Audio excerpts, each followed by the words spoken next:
What's up, desktopers? Welcome back to another episode of Bodybuilding University with myself, Xavier Wills, Nathan De Asha, and your second place finisher at the 2022 Texas Pro, Martin Fitzwater, and his partner, Ariel Khadr, who won the Fitness Arnold Classic this year and is a contender to win the Fitness Olympia this year.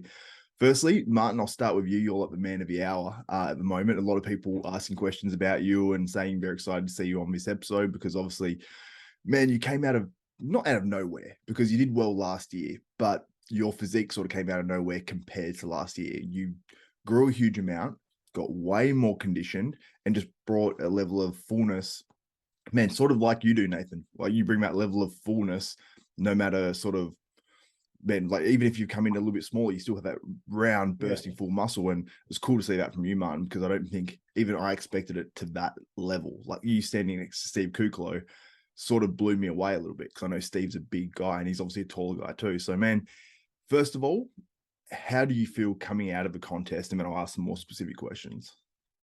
Yeah, man. I mean, you guys know me. I'm super, super competitive. So, like, honestly, second place is like the worst to get in my mind. Like, it's like you were right there.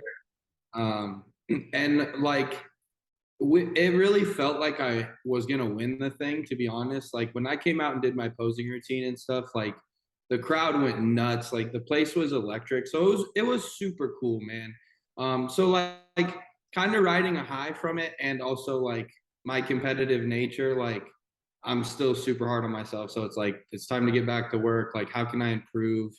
Like I literally sat down with Ariel like the second we got back to the hotel, and I'm like, okay, like how could I have been better, you know? And that's like, it's maybe not the best mindset sometimes, but it's just, that's how I am. Like I grew up in sports background, started playing sports when I was 3.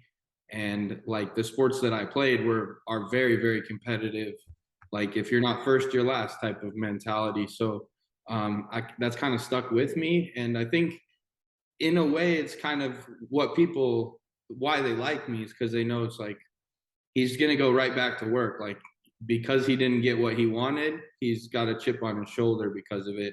But I'm definitely proud of the package I brought, man. Compared to what I did last year, I blew that away. And I definitely showed everybody that I'm here to come play with the big boys at least. 100%, man. It was it was pretty crazy. Like that top 5, I said this, I think, in my wrap up, so I said it on a few places. That top 5 would have won most of the shows earlier in the year. And that's no offense to the winners of the shows from earlier in the year. It was just that Quentin was in 5th and that was his all-time best. And then you got obviously Steve Kuclo, who's a top 6 Mr. Olympian. You've got obviously Andrew Jack too, came out of nowhere. Well, not out of nowhere, but he really, first time competing as a pro. I think it was only his 3rd pro contest or something like that. So to win that and go to the Olympia is crazy. And then you had Kamalo Gagni, who's a 212 Mr. Olympia. So you're beating guys of that caliber. How do you, I suppose, like post-contest, have you thought all about that pretty deeply, or have you not had too much time to think about that? I mean, obviously, like I would almost say like I have a cult following. So like my fans are very first to like let me know, like, hey, we know that you're not happy with getting second place, but here's these facts.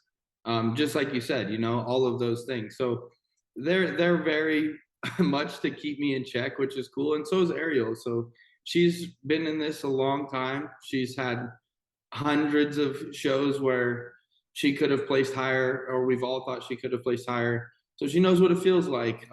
And like I said, man, there's nothing like in second place, right? Like that's a tough one to swallow sometimes when you're right there. So, I mean, I'm 25 years old and I felt like my Olympia qualification was this close.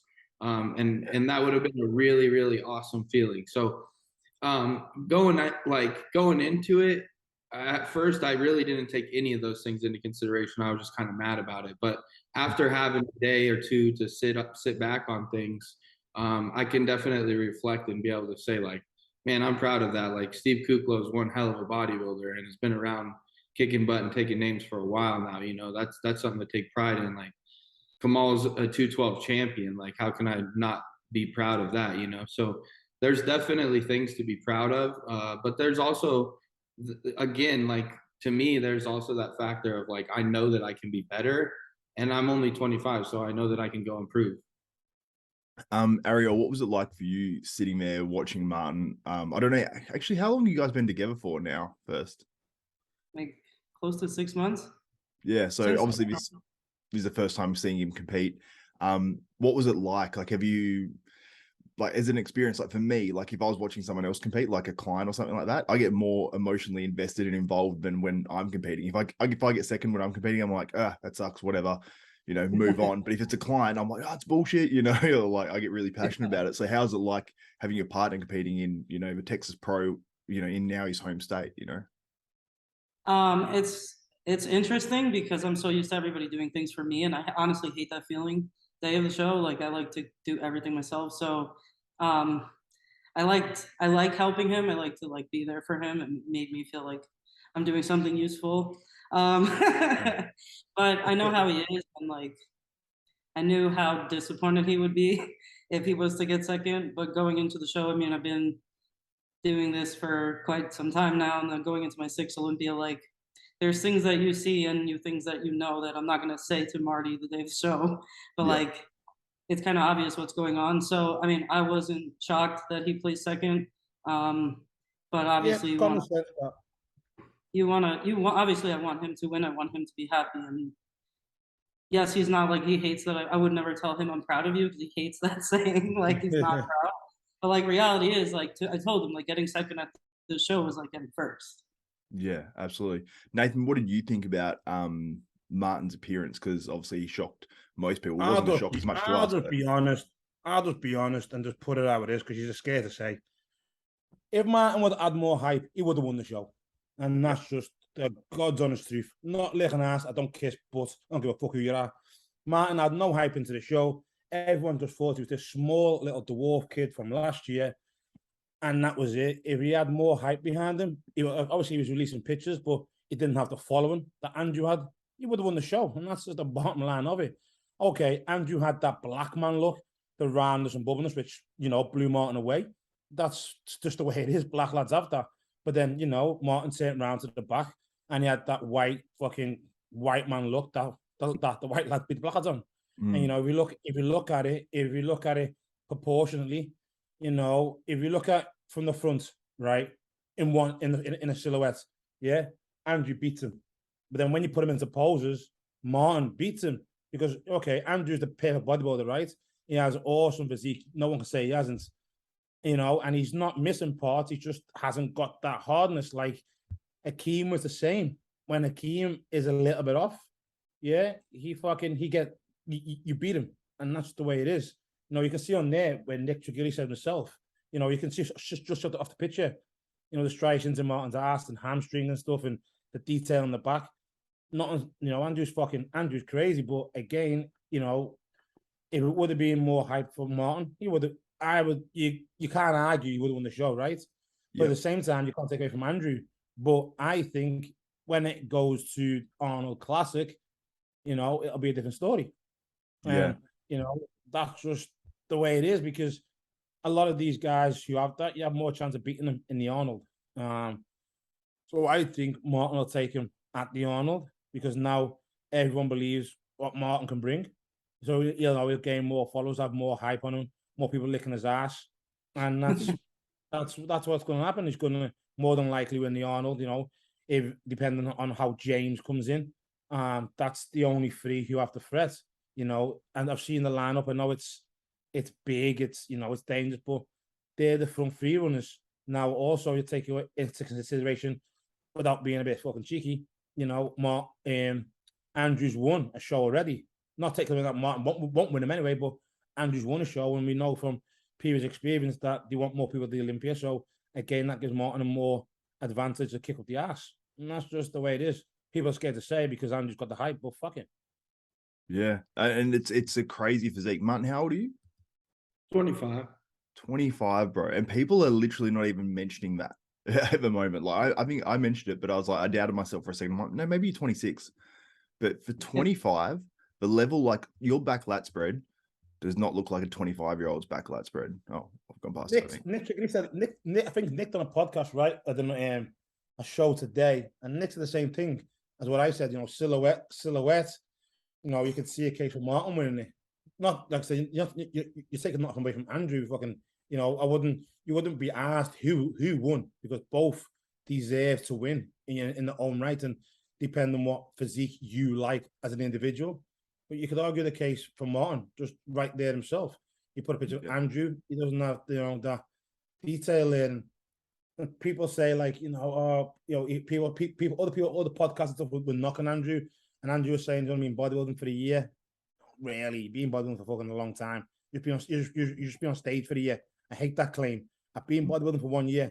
His ass was fucking massive when I seen him in Dubai 3 years ago. You know, walking around with the top off. The guy's been a monster for the past fucking 6 years anyway. So all that, I've been competing for a year. You know, you just be on stage for a year. You know, I understand if you started training when you were fucking 28 and now you're 29. It's different, but you know, look at Martin there posing alone. And I think Martin posed better as well, to me. Yeah. Absolutely, yeah. I thought Martin posed better too, man. Like it's crazy because when you go through pose for pose, I've done this sense for contest as well, and because I watched the live stream, and on the live stream, I think just Andrew's physique popped more because he had more shine, like he had more of the sort of gloss look of oil. Look, bro. It's that black fucking man thing. So part of that, like, too, is legit. George used a different oil on him than all of us had, and he had like a crazy shine. Like it was like they used like fucking Pam or something. So he had like a way different sheen to him that kind of made all of our oil look dull. It did on the live stream, yeah, for sure. Yeah, dude. I mean, it worked in his favor. I'm not gonna lie. Like, it honestly helped make his conditioning look even maybe a little better than it was. Yeah, I think so too, man. Yeah, no. So, like, I mean, that was something that like we can take away and learn from. I mean, for one, you know, tan, I can be a lot better with that. I'm a pasty ass white boy. I didn't do shit before.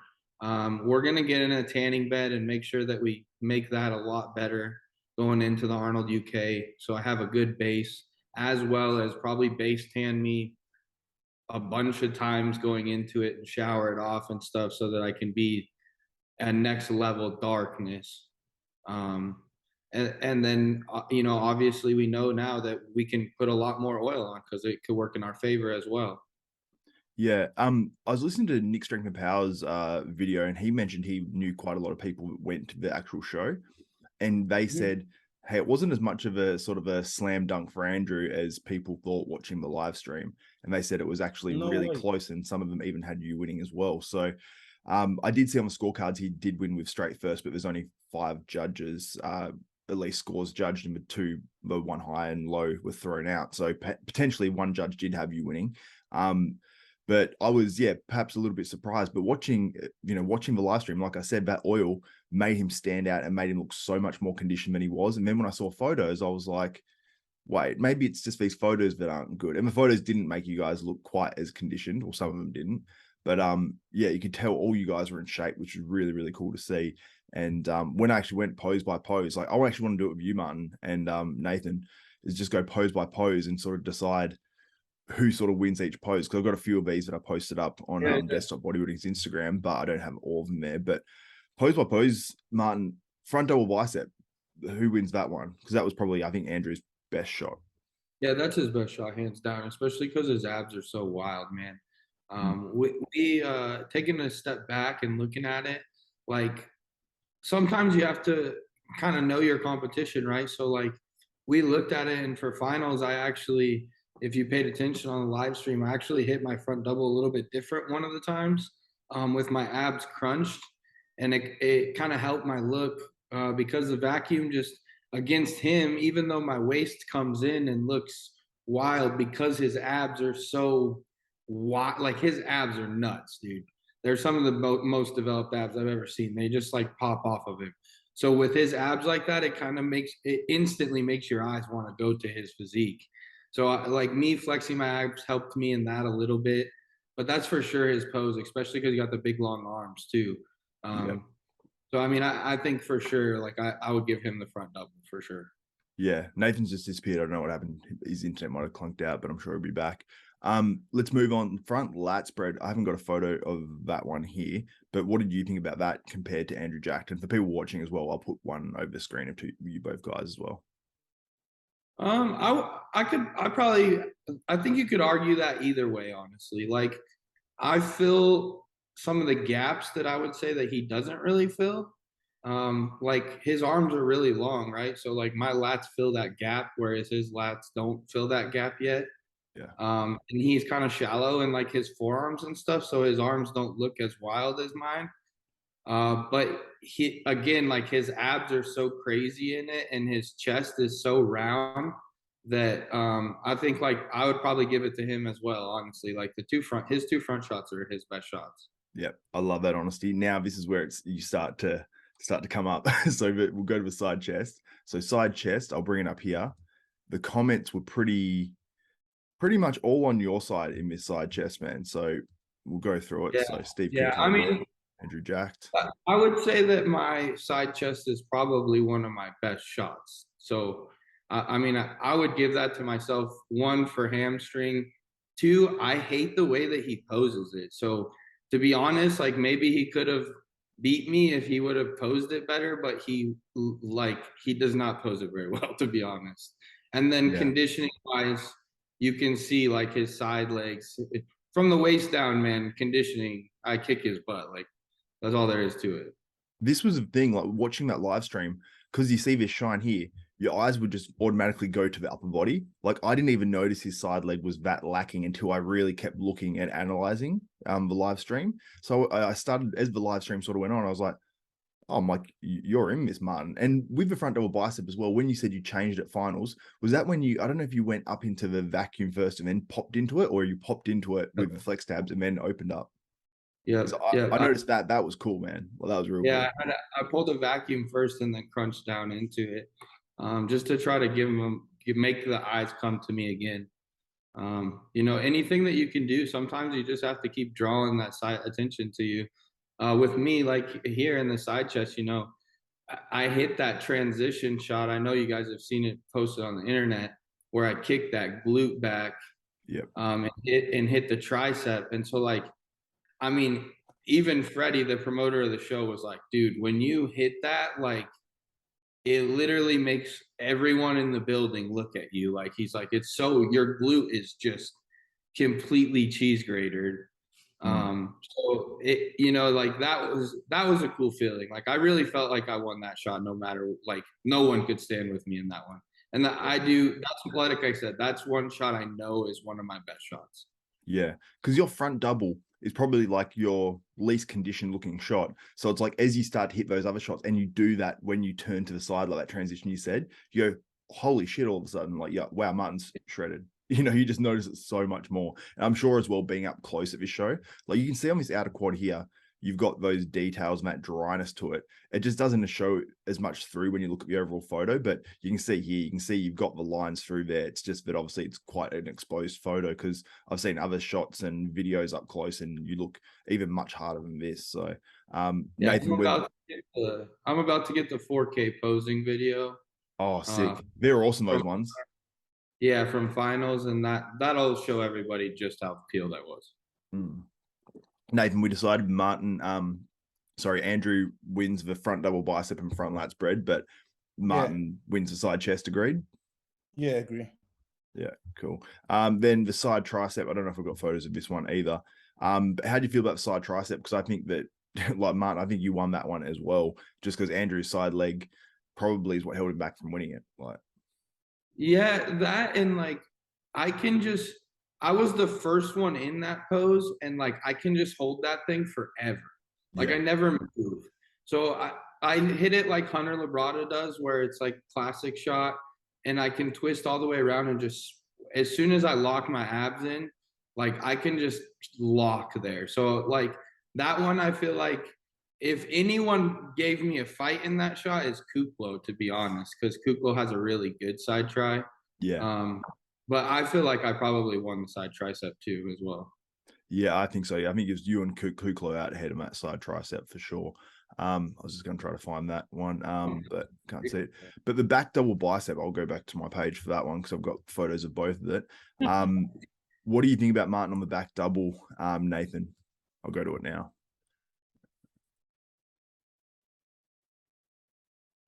There we go. Can you hear us, Nathan? You there, Nathan? I think Nathan's completely frozen. All right, we'll go to you, Ariel. What do you think about Martin's back double?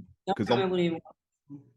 Yeah, it's a pretty dominant shot. When you compare that to Andrew Jack, you can see. I mean, the thing is, Andrew's so thick in 3D on stage. That's really what it boiled down to. Like, yeah. At the same time, Martin from the back, like they left him there for a while because if they started from the back and then went to the front, it might have been a different story.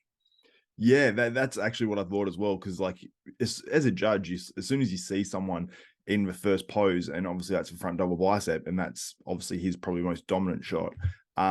It's like, wow, you all of a sudden go, okay, well he might be winning it. But then you start to go through them, and you got to obviously really play up those other shots, I guess, and really, you know how obviously like Jay and Ronnie back in the day, they'd sort of stamp one foot down, grab their hamstring, those sort of little bodybuilder tricks just to draw attention to your strengths. And I even noticed you were doing that, Martin. So I think you did an awesome job at that. I think you even pointed at some stuff sometimes. I'm like, draw that attention to it, like where he's weaker. So I think you really did well there, man. And I imagine, you researched all that sort of stuff and had a game plan going into it, because all that sort of stuff, I was like, you're nailing all those little things, which, we didn't see as much last year on stage. So that was cool to see. Yeah, man. I mean, part of that is just like confidence, man. Like I knew nobody's glutes and hamstrings looked like mine. Like, nobody's, man. Like I'm gonna bring better conditioning to the Arnold Classic than that in my glutes and hamstrings, but like I know that I can hang with any pro when it comes to conditioning in my glutes and hamstrings because they're that hard. My upper body is still not that mature yet, I don't think, to hang with everybody as far as conditioning goes. Like Kamal's back was a little bit harder than mine, in my opinion. But even my glutes and hamstrings against Kamal's, man, like I smashed him, to be honest. Like I really am proud of my glutes and hamstrings, man. So to be like my rear double, like in my opinion, that's my best shot. I don't think there's very many pros that can beat me in this shot. I think I can be wider and have a better like rhomboid teres area, that those can get thicker. My middle back is pretty wild thick, and my low lats are good. As I just develop and grow, they're just going to keep getting better. I have an impingement on my left side. The pec is like really messing the humerus up, and so I'm not activating that lat as good. You can kind of see a little bit of size discrepancy, but I just had some tissue work that's like really fixed my pec up. So hopefully coming into Arnold, we can get that size back too. Yeah, for sure.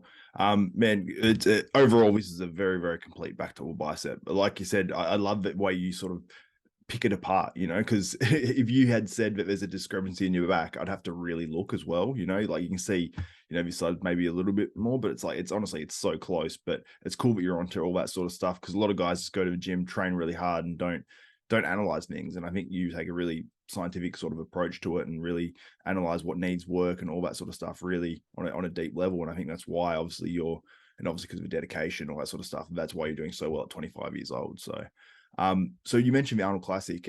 Actually, no, we'll do the rear lat spread first. I don't know if we've got photos of that, but I think that one is hands down yours as well, man. That's your rear lat spread. I don't know what's stronger, if it's your back double or your rear lat spread, but every time you hit that rear lat spread, it just like it keeps getting wider, and it just looks so much more mature than a 25-year-old. Yeah, man. I mean, my back is my best. So coming up, when I first got into the pros, or first got into bodybuilding, really, my first national show, Steve Weinberger told me I had a shitty back. And it just kind of pissed me off, to be honest, because I could deadlift so much and my back was really strong. But so like, it didn't make sense, right? In my head, like it shouldn't be shitty. So like I went back to work, and I've been pulling 5-6 plates on deadlift for the last 4 or 5 years, like beat the hell out of my back. And that's why my glutes and my hamstrings, my back is my best shot. Like I've earned that shot, and I know that. Like I feel like it can only get better, right? But obviously, like everybody said, shows are won from the back. Phil and Ronnie whipped everybody's ass from the back. Like it wasn't even a question. Those 2 shots were those guys'. And so that was something that I've wanted to make sure to do. My 2 back shots are my 2 best shots, no question. And we'll keep progressing those as I get the front to match, you know? Yeah, for sure. I'll just Nathan, are you there? I don't know what's going on with Nathan. Oh, there he is. Yeah, it's there. Is it wait? Can you hear me? You're back. You're back. Yeah, can hear you. Can you turn it Can you hear me? sideways? Yeah, can you hear us? Hey, there he is. He's freezing already. I don't think it's going to work for Nathan today. Anyway, let's go to so you've obviously you there, Nathan? Yeah, can you hear me? Yeah, I can hear you. You sound sort of shitty though, and you're frozen too. Fucking.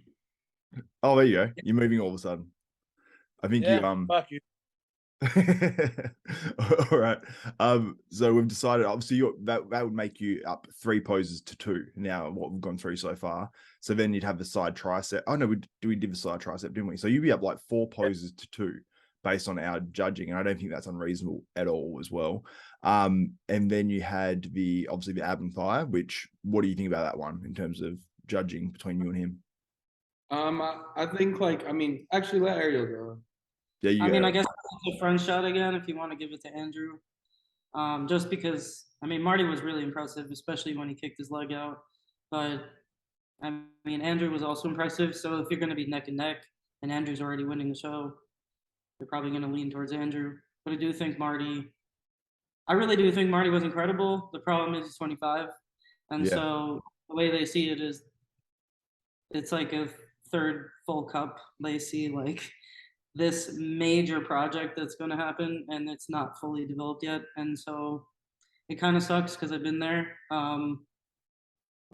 Being young is an advantage and a disadvantage. So yeah, for sure. But at least obviously still got plenty more years like in it. And, you know, Marty, you can like obviously grow for a long time now. And it makes it more exciting, but obviously at the time probably makes it a little bit frustrating as well. But that's a cool sort of comparison between you and Branch there. So that was cool. I wish they took this comparison when you had your leg locked out too, because you have those striations as well. Yeah, absolutely. So let's say okay, you're up 4-3 now, and then we go to the most muscular, which I'll bring up on my page. Where man, I thought you looked absolutely wild, and I thought you beat him on that as well. So that would have you winning the show pretty convincingly, you know, when you go shot by shot. So it's interesting that I guess that Andrew won, but watching the live stream, I thought Andrew won. So it was like, when I look at the photos, I have you. When I look at the video, I have Andrew. So that's why I like the perspective of people that were actually there in person. So Nathan, what did you think about the most muscular and who won this one? I don't like Martin's most muscular. I don't like it. I reckon Martin would look better stood up like Kevin Levrone. I fucking hate the crab. I know it's a crowd, but I just don't like it. I reckon Martin would look better if he just stood up. Because of his condition, if he just stood up and had his shoulders out, I reckon he would have smoked it. I think you did that too, didn't you, Martin? Yeah, so I hit hands on hips first, and then I shake my leg, lock it out, and hit the crab. I've only seen. I should hit the Kevin too, because that one shot looks wild on me too. Really, like the problem is like I can look good in any most muscular, so I need to figure out which one is like really my like lights out one. My crab, like in person, because you can see the condition, man, like it looks fucking nutty. Like it really does, because you can see like even my like traps are almost striated. Like it just looks pretty wild. Nathan, I totally disagree. I think this crab looks better than all the most musculars. Nah. I don't like the crab. I just think it looks. No, it just looks. It's a crowd pleaser, but it's not pleasing. You know what I mean? So when like, I haven't seen Martin's like hand on hips. I haven't seen it. If you've got it, I'll see it. I've only seen the crab. Yeah, I'll try to find it. You got it?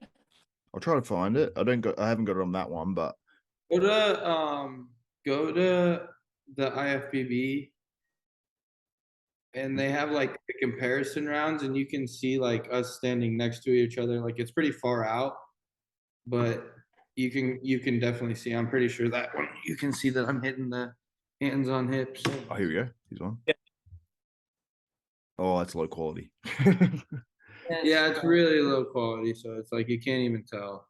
Yeah, but like, but you're right. Like, I mean, like I do hit it in that shot because it's really aesthetically pleasing. Like, you can see like my delts and my shoulders, or my pecs and my shoulders make my waist just disappear. Yeah, it's that's annoying. But then, like you said, clearly hit because it's a crowd pleaser. Yeah, to be honest, man, I think the crab looks cool. But it was interesting because there's so many different most musculars on that stage, but every single one of you actually hit it hands on hips most muscular at some stage, which is not always a super common pose. But I think it's just because obviously a lot of taller guys look pretty decent in it as long as they're not too lanky. And you obviously you looked great in it as well. So that was cool to see everyone hitting the hands on hips. Nathan, do you ever hit hands on hips? Well, no, not really. I don't like it. Bro, I just stick to what I'm good at. Yeah. I don't fuck around. If I'm good at something, I don't change shit. I just stick to it. I know it works. Yeah. I fuck around with it in the gym or for instance now and then. I do like one hand on hip and then one hand in front. That's as much as I go. Yeah, for sure.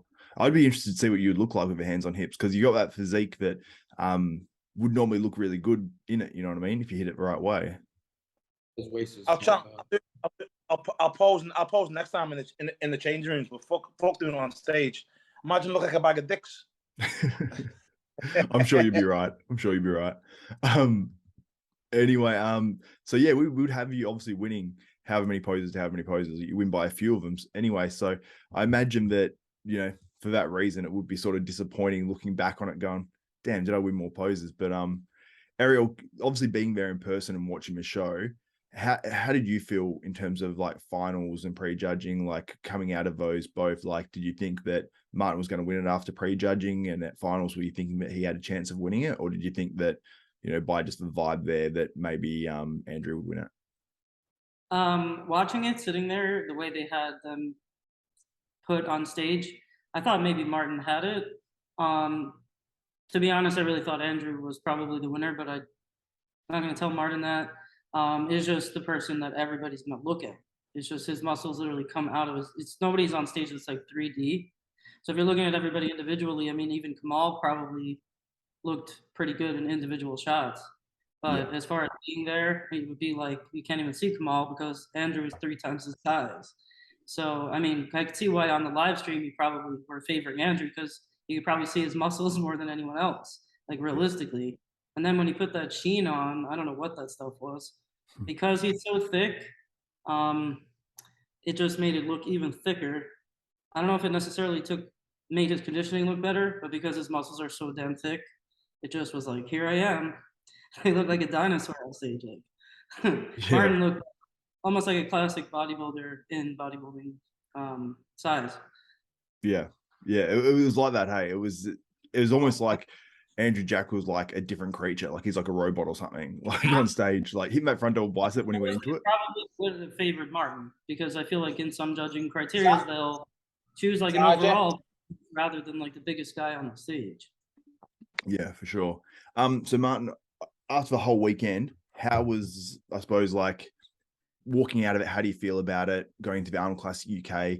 I think Andrew Jack, unless you've heard anything else, is doing that one as well as James Hollingshead. How do you feel going into that one? Good, man. I mean, I think I can make some changes. Like at the end of the day, man, like most of the people that were here and saw it in person are going to tell you that I'm more complete, that I had better condition, and probably that I won the show. Andrew Jack is a great bodybuilder, bro. Don't get me wrong. But if he doesn't get in shape, it doesn't matter. Like he can have all the hype in the world. He's going to go get his ass kicked at the Olympia unless he gets in shape. So I'm going to go expose him again on how he's not in condition at the Arnold. And whether the world or the judges pick me, oh well. I know that I can be in better shape than I was at this show, and I'm going to go prove that. So, yeah. What did I haven't watched Nick Trigili's video yet about you, where it says you exposed Andrew Jack. What did he say on there? Because I assume you would have watched it. Yeah, it was literally that. It was just that my conditioning and that I'm really, really complete. Like Andrew, dude, he's so impressive that it's like you said, like it's hard to take your eyes off of him. But when you start breaking him down, like his hamstrings are really small compared to his quads and his glutes, which is like a really bad imbalance to have when you have to go against the best in the world. Like Nick Walker's hamstrings are freaking wild. Like you're going to get exposed because one, you're going to be fat compared to Nick probably, and then Nick's hamstrings are 3 times the size of yours. Hunter Labrada, same thing. Like the dude's hamstrings are as big as Andrew Jack's quads. Like the guy has to go against the best legs in the world, and his legs are lacking, and his conditioning is lacking. Like I think if anything, like people believe the hype, and it's going to get rode for a while, but at the end of the day, like you have to look at it from a complete physique standpoint. And even me, I'm not but 10 or 12th in the world right now probably, and I exposed him, if you will, to say that I could have probably beat him, which goes to show you where he's probably going to end up at the Olympia.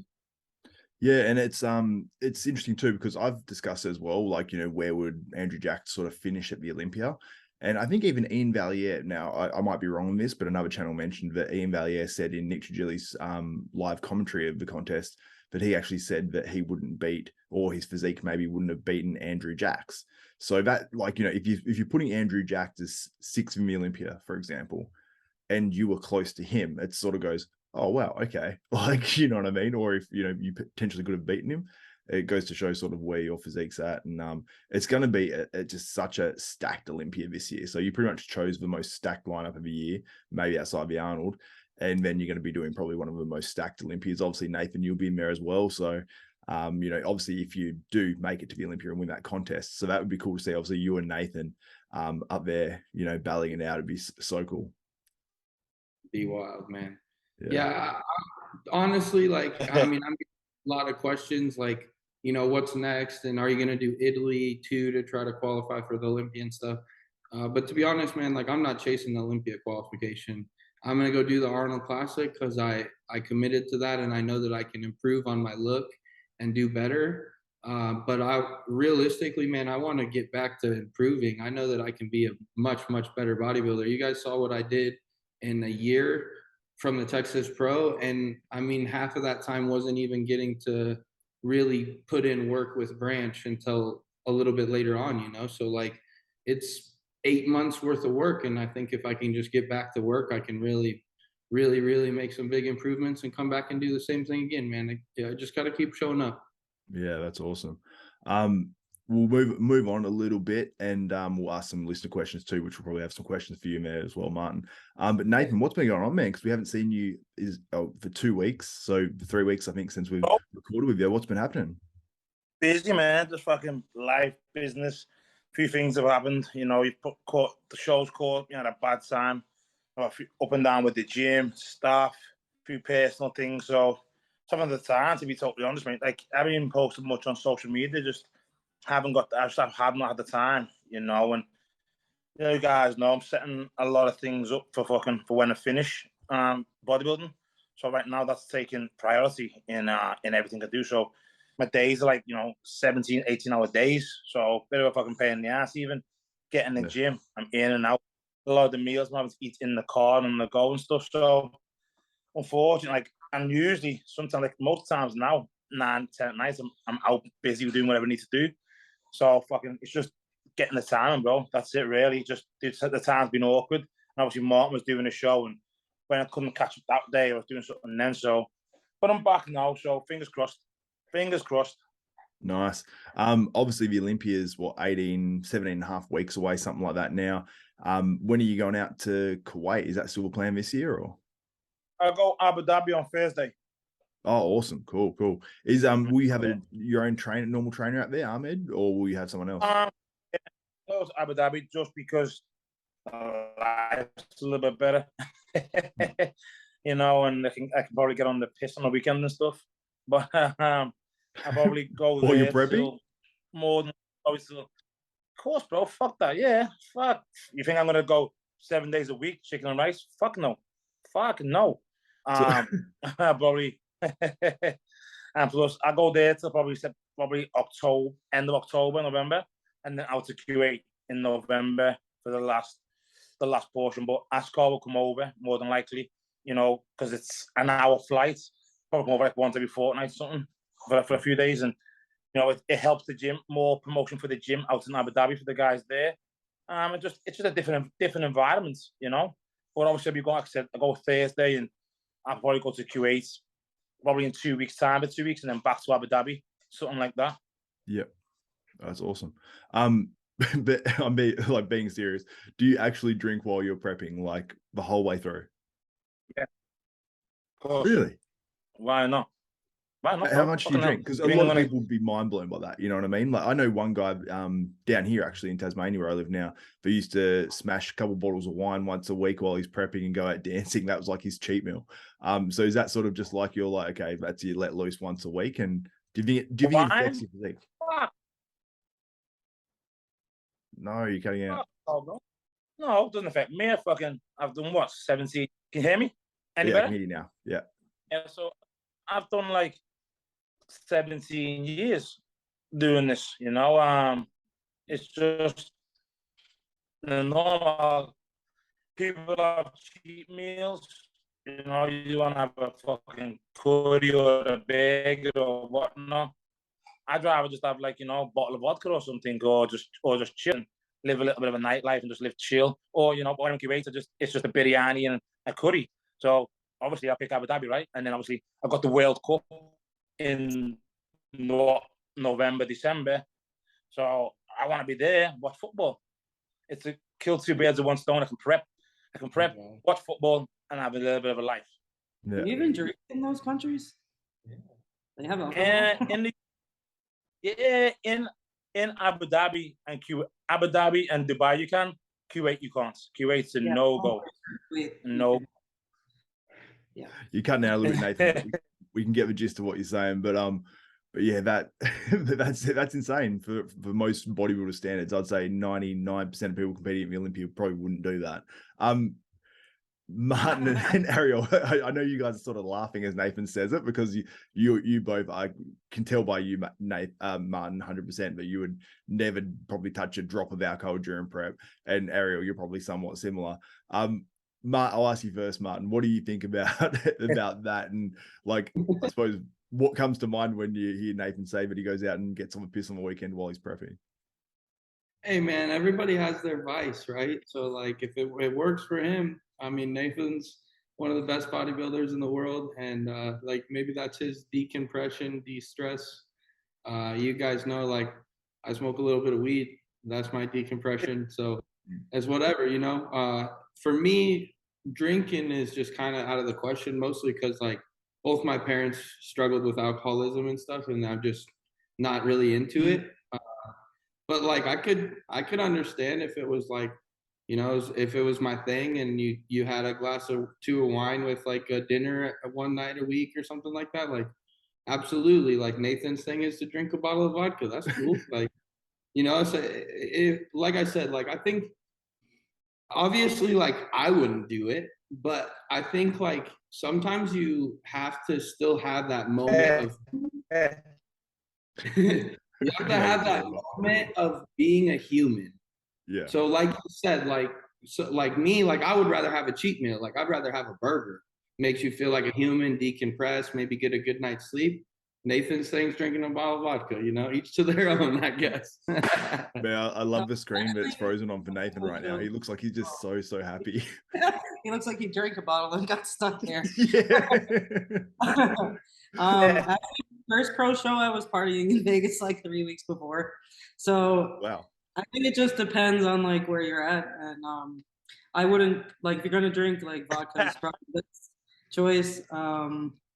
But now, I mean, I don't really like drinking, so it's not like I'm like dying.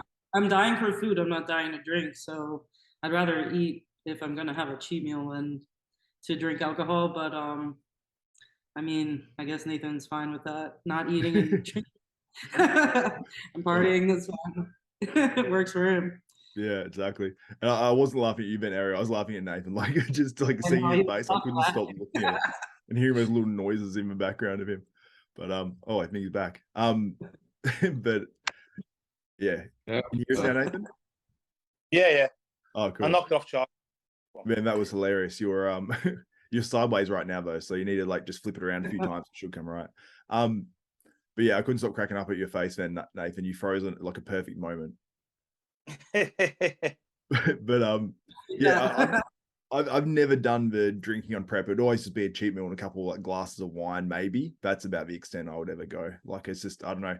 If I had like 2 glasses of wine, I felt like I was sort of going over the top a bit and like doing something. But you know in yourself you're not doing anything that's particularly hurting yourself by having 2 glasses of wine with a cheat meal. But at the same time, you still want to be like, I want to do everything I can in a way. But yeah, it's interesting. Obviously, like you mentioned, Martin, like everyone has their vice, you know what I mean? Like you said, like, you know, you smoke a bit of bud, like that's sort of, you know, my same deal as well. And it's sort of that getting away from like, you know, just the constant, because you obviously super dedicated. And I think that's probably why a lot of bodybuilders do smoke weed. Ariel, I don't know if you want to answer or not, but do you? Yes. It's just it's a bodybuilding thing. Nathan, you're like the one that doesn't do it. You just do other stuff, you know. So None of my friends ever smoked.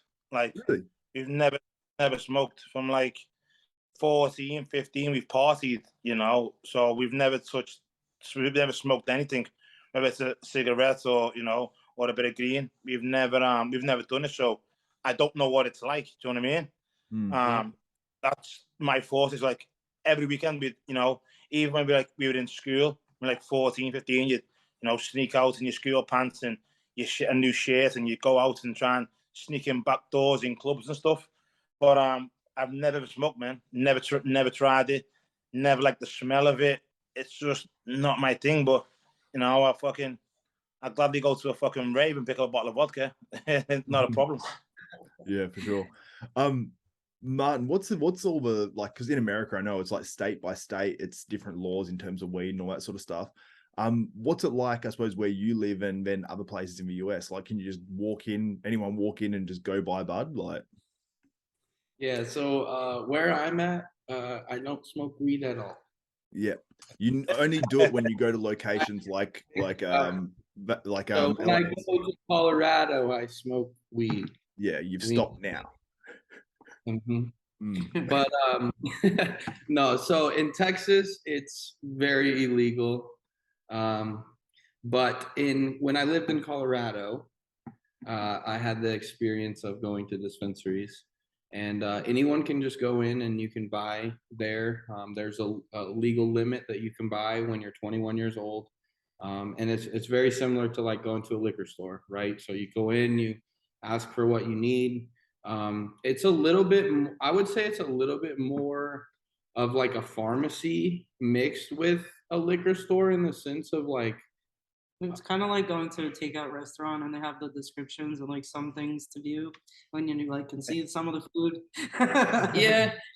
And also too, like in Colorado, they're very willing to like explain to you how it could help you like medically, if you will.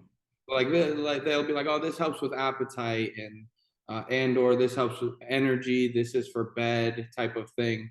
So it kind of depends on the one. I mean, obviously some experiences are going to be better than other experiences. But it's kind of like I said, like they're trying to be very, very professional with it, and it's come a long ways. And I think that really realistically, eventually in America will be legal across the entire country. It's already decriminalized somewhat now. And I think that as people see the benefits and what kind of like medical benefits it has, realistically, at least medically, it will for sure be nationally legal. Yeah, definitely. What's the laws like in the UK, Nathan? I know like in the UK for like what I've heard for like, you know, like PEDs and stuff, it's pretty sweet as long as, you know, you don't have enough to distribute for personal use. It's like if you get caught, you don't really get in trouble per se. But what's all the other laws like with stuff like that? For weed, it's class a class C drug, so you can have it in your possession a certain amount. If you get pulled at it, a lot of police officers don't really give a fuck unless they're new. No, and want to give it a ticket. You can get a caution for having it, but it's like, say 5 or 6 grams, 7 grams, you're okay personally with it, and obviously not distributing something like it's in one baggie, you're okay, it's yours, but anything a bit more than that, it can be a pain in the ass, really. Yeah, for sure. Nathan, your connection is rough. I don't know what's going on with it. Yeah, I can't hear you at all. Just turn your Wi-Fi off, Nathan. See if that works. Yeah, maybe try that, Nathan, if you can hear us, because you are frozen. All right, while Nathan's getting that sorted, we'll go on some listener questions soon, but I wanted to do this relationship game. It's like basically like obviously like TikTok, it's like they have those stupid games where you point at whoever, like I'll ask you a question, like who does this more or whatever, and you both point. But you got to do it at the same time, because otherwise it just doesn't work. Nathan, I think you're back now. So I'll ask these questions and you got a point. All right, so first one, who initiated the first kiss? Definitely him. Well, I'm glad. Who apologizes first after a fight? They don't really fight a lot. Yeah, That's good. I think I would say like with that, it's like whoever started it. So that's cool. Who's funnier? Ooh. Depends on the situation. we kind of have different humor. Yeah. Yeah. What's your humor like compared to Ariel's? Because I know, like, when I'm in a relationship and I'm around the person, I'm an idiot. Like I do, I think I'm way more amusing, but in like this situation, I'm just not. I don't know why. I'm very dry. I'm like a smart ass. Yeah. I like more fun with people. Like I would tell it to their face too, and then I make fun of my mom a lot, so that's funny. She's a character. Yeah. So you work well, different sense of humor. I do more impersonations rather than like make jokes. So yeah. You do or he does? No, me. Oh, you do, yeah. Knows me knows that I like make impersonations of someone else that I know. I mean, you got to remember she's fitness, so she's like theatrical. Yeah. True. Well, who's the better cook? I don't know. He's never really seen me cook, but I'm just gonna say him because he likes cooking more than me. Oh, this is a good one. Who said "I love you" first? I don't even know if you've said that, so that's a risky question to ask. Yeah. Nice. Who takes longer to get ready? Me, but that's not by much longer. No, she's like she's super easy, but she definitely takes longer. I take like 3 minutes. He's like, all right, I'm ready. Yeah. Who's a morning person? Who's more of a morning person? Definitely him. Who's more stubborn? Him, yeah. Who spends the most money? Who spends more money? Yeah. You said definitely him, yeah. I like it. I like those sorts of games because you get to actually find out more about you guys, and now we know about your relationship. So now we know everything. So now you know everything. Yeah. How are you guys? Ariel, when are you starting your Olympia prep? I already started. Started? How's that going? Like with everything? Because obviously coming off the Arnold Classic, like you've got to be obviously one of the favorites to win it. I can't remember who you beat that show. Did you beat Missy Truscott? Yeah. That's incredible because she's a Miss Olympia, correct? So well, she's no longer Miss Olympia, but yeah, she's been an Olympian. Yeah. Yeah, exactly. So that's crazy. And I think she's outstanding as well. So you've obviously got a good chance going into that Miss Olympia this year. How does that feel? Like that's got to be a different sort of feeling being like, one of the favorites. It's definitely it feels like finally time because I mean kind of like how Martin felt going into the show, like you want to win, but reality is you might not win. So going into all the other Olympias, I kind of knew where I was standing. But at this Olympia, I also know where I'm standing. And the reality is I have to knock out 3 girls ahead of me that have won the Olympia, and I'm not intimidated by that like I used to be, possibly. So bring it on. That's kind of where I'm at. I don't really care. I'm focused on myself. But it's definitely, it's pressuring, but it's not. It's cool. It's an awesome feeling that I'm finally here at this point. For sure. And talking to you guys, like obviously like top athletes for competing in the IFBB Pro League and all that sort of stuff, I feel like I understand the pressure thing a lot more now. And just competing myself, and like, you know, when you do well in a show, you sort of get that little bit of pressure, but it's obviously nothing like to the level that you guys have it. But I think that, you know, from an outside perspective, which is sometimes a good way to look at it, that when you actually, you know, I see you and I'm like, oh, why would you feel pressure? You know, one of the favorites going into the Olympia, like that'd just be great. But when you've got the same expectations on yourself of like, you know, I want to win the Olympia, I want to win the Olympia, and you're thinking about it every day, and then you got other people saying, but oh, you know, I reckon she'll win the Olympia. You're like, oh wow, if I don't win it now, you're going to feel not, I don't want to say like an idiot, but that's sort of at least how I feel in my head if I'm like going to a show and people are, oh, you'll win it, and then you're like, wow, okay, that's a bit of pressure, because if I don't now, they're going to be like, oh, bad luck. If I was younger and like haven't been through enough like low blows in a sense, maybe I would feel that way. But like at this point, I'm just like, I don't have anything to prove to anybody but myself. So I don't care what anybody else has to say. They didn't say one word about me winning the Arnold going into the Arnold, and I just knew I was going to beat Missy. That's the reality, and I didn't give a shit realistically what anybody had to say. And then after, I pretty much said what I had to say by what I did on stage. So Yeah. I hope I can this time going into the Olympia. That's mad. Nathan, Nathan, counting me out though. I mean, I would say it was like, yeah, second place finisher going into the Arnold because Missy had so much hype, but not like Marty and Andrew Jack, because that's not a comparison. I was right there. It's just that I didn't show the judges what they wanted to see from me. Yeah. So, yeah. Cool. Nathan, do you feel pressure like going into shows anymore, or did you ever feel it?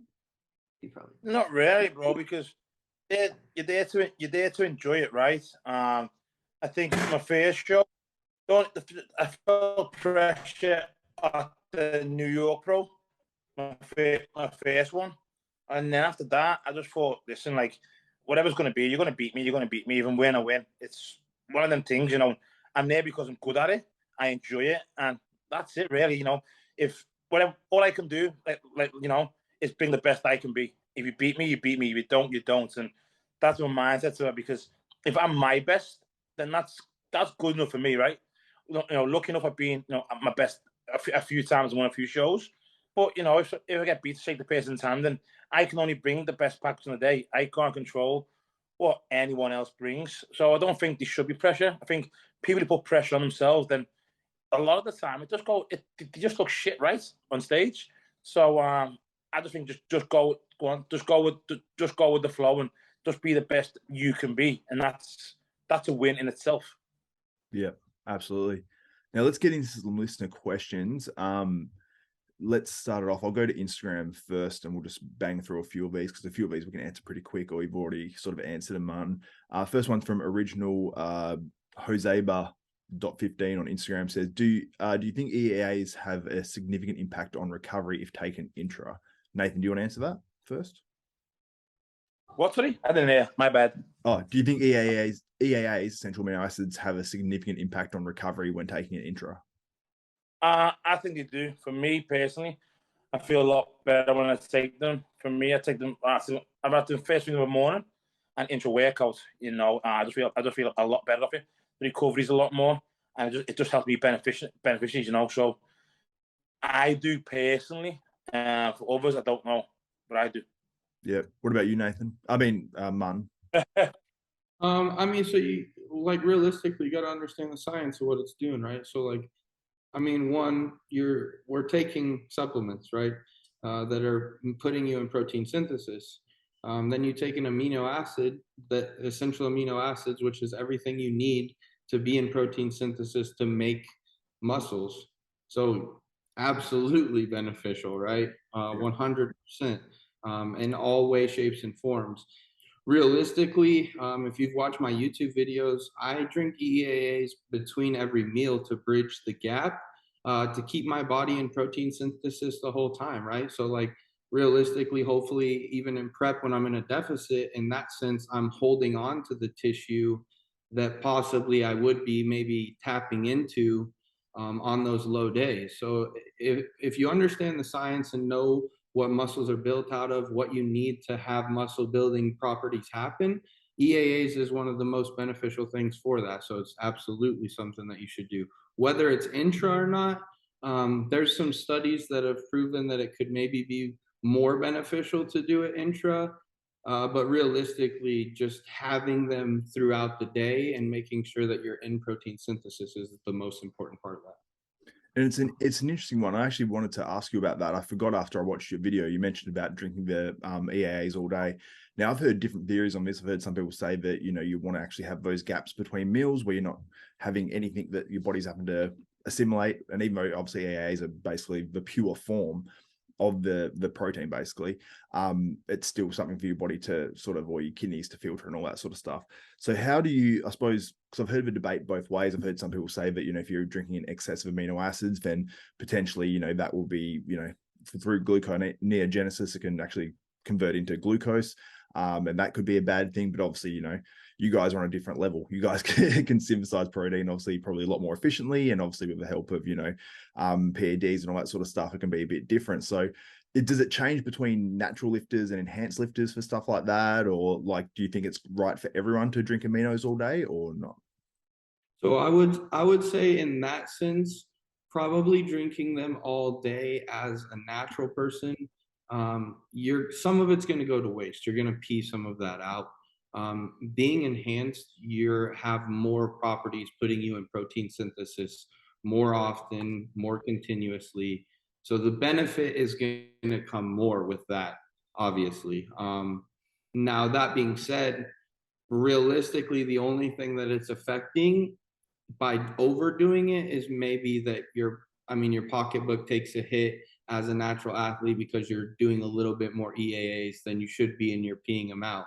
But you're putting yourself at an advantage possibly that you are making sure that you are in protein synthesis in those moments. And the conversion there, it kind of depends on what study you read on where it's at with that, right? So as long as you're training hard and you have a lot of muscle breakdown, you're going to be in protein synthesis a lot, and it's going to benefit you. Yeah, for sure. And I think as well, when people go through different training, I suppose like they periodize it or anything like that, they're going through a harder phase where they're pushing a bit harder, that'd be obviously the time to include something like that. And then maybe if they're doing it back off for a couple of weeks or, you know, not going sort of to failure or trying to go past it, then maybe they could reduce that a little bit. If they want to, you know, give their kidneys and everything a rest and obviously their wallet as well. So yeah. Another thing too is like, obviously, you know, like I've preached it a million times, but like you got to make sure that you're getting blood work. So like if your kidneys are taking a hit with that, then you pull it back and make sure that you're not drinking as much aminos. And, you know, I mean, sometimes even as a pro bodybuilder, you have to pull your protein down to get blood work to be in a good spot for your kidneys to have a little bit of a rest and stuff.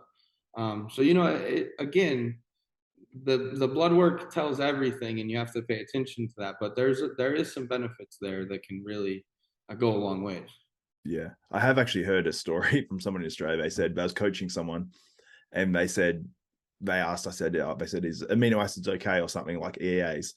And then like, yeah, that's fine. Yeah, you can drink that in the day. And I think he started drinking the equivalency of like 60 to 70 grams of protein from it, just adding that on top. So he was smashing like a tub every, like, you know, almost a couple of tubs a week or something. Cause he's just like, oh, this is great. You're not gonna have as much of this as I want. And he's like, no, stop doing that. Like, that's just too much, you know?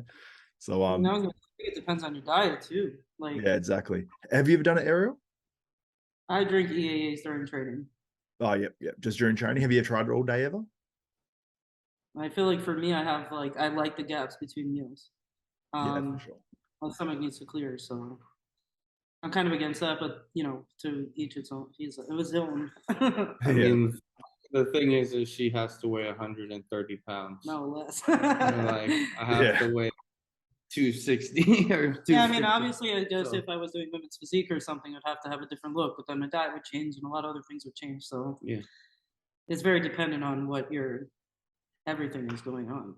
Yeah, for sure. This one's from Gym Guy GLB on Instagram. He asks, recent podcast, you all said you prefer a bro split. It says, how many sets / exercises do you aim for? Do you prefer to keep your workouts short and intense? So Martin, I'll go to you first. How are your workouts? How do they look? And someone also asked as well on here about you training with Branch and how your sort of workouts, how long they are and how they're structured and all that sort of stuff. So give us a quick rundown of how I suppose you train. Yeah, man. So I mean, things are kind of like have changed over the last 16 weeks, right? Like at first I let Branch take the reins on everything. As we got to training, probably like 4 weeks in, I had to be like, hey man, like I can't train shoulders, I can't train arms like this. Like we're just beating my joint up too much. I need like a little bit more of like a strict, more of a top set type of training, if you will. So arms has kind of gone to that. And then I would say like for everything, like, I mean, we spend 2+ hours in the gym. It's, I go, you go, I go, you go, I go, you go. There's no rest in between really. Like that's not how Branch works.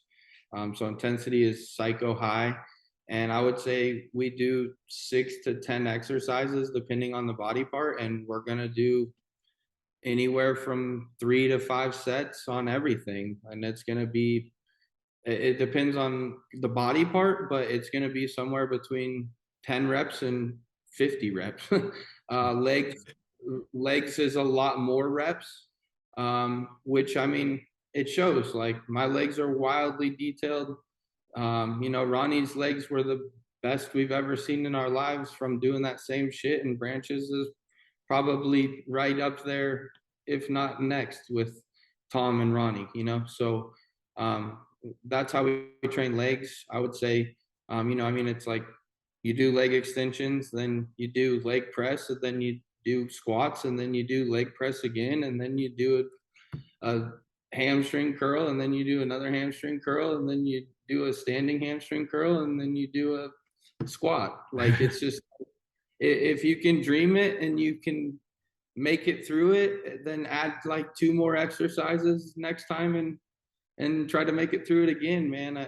Realistically, like it's just go until you felt like you fought Tyson, and then go a little bit further and then go home after that, you know? I love that. Go and feel like you've bought Tyson and then go a bit further. So obviously just pushing yourself hard. So, I mean, you guys have heard it from me a million times. Like I don't write shit down. I don't think that that's training in my mind. Like you just keep training until your ass is kicked, you know? Sometimes you got more in the tank, sometimes you got less in the tank. It's just how it is. But you just go until you ain't got shit more to go. And then when Branch is there and he's yelling at you, you always find a little bit more. So yeah, for sure. Next question. Oh, actually, no, Nathan, how do you train? I'm similar to Martin, bro. For me, it's probably like 6 exercises on a normal day. Because my back's quite shit. I do more like 8. Obviously I have 2 back sessions a week anyway. Anything between 4 sets and 5 sets, and the rep range is anything between 10 to 20 reps. I don't go no lower than 8 ever. But normally back home it's an hour and 15 minutes. But right now, because I'm going to Kuwait, I've had to speed the training up a bit because I train by myself a lot of the time. My sessions are finished in like 45 minutes. So, and it's like, it's once I go, once the plates are on, then I go again. The plates are gone, I go again. So, they want me in at the gym as quick as possible, unless it's the legs. And I say, listen, I need my knees are fucked, I need a breather. I get maybe an hour and 30 minutes to train, but on everything else, it's 45, 50 minutes max. And then it's, come back again tonight and then do it all over again for different body parts. So back home, I get a bit of a rest, so I can do like an hour and 15, an hour and 20. But now, obviously, like I said, it's all speeding up. So similar to Martin and the same pace range. Obviously, if I had a training partner, I'd have more time, I'd have more rest and the session to be longer. But because I'm a lot of time by myself, it's a 45, 50-minute session. Yeah, it's pretty quick. Are you training like, sorry, are you training like 6 days a week or 7 or 5 or? Right now it's 6 because obviously I had an injury. I was a little bit behind on the off season. It's 6, so it's 2 back sessions a week, 2 leg sessions a week, shoulders, and then a chest and arms together. Yeah, for sure. All right, next question. This one's from AK on YouTube. Does Martin believe if he drank Tito's vodka before the show instead of Absolute, that he would have beaten Andrew? I saw that video too. That was funny. Yeah. So that was one of the funniest videos too. Like watching your face compared to Ariel's. Ariel kept it like pretty composed. She's like, oh, yeah. And then you're just like, oh. I'm a pussy. I will admit it straight up. Alcohol. I was like a little girl when I took a drink of that. I was like, God, this is poison. But yeah, no, I mean, obviously Tito's is 10,000 times better. It's made in Texas, so of course it's better. Everything from Texas is better. That's funny. All right, next question. I'll move on to. Oh wait, sorry, I pulled up another page. Everyone's asking about the Arnold UK now, basically. So we've sort of answered that. But what do you want to improve at the Arnold Classic UK? Because I've seen a few people ask that.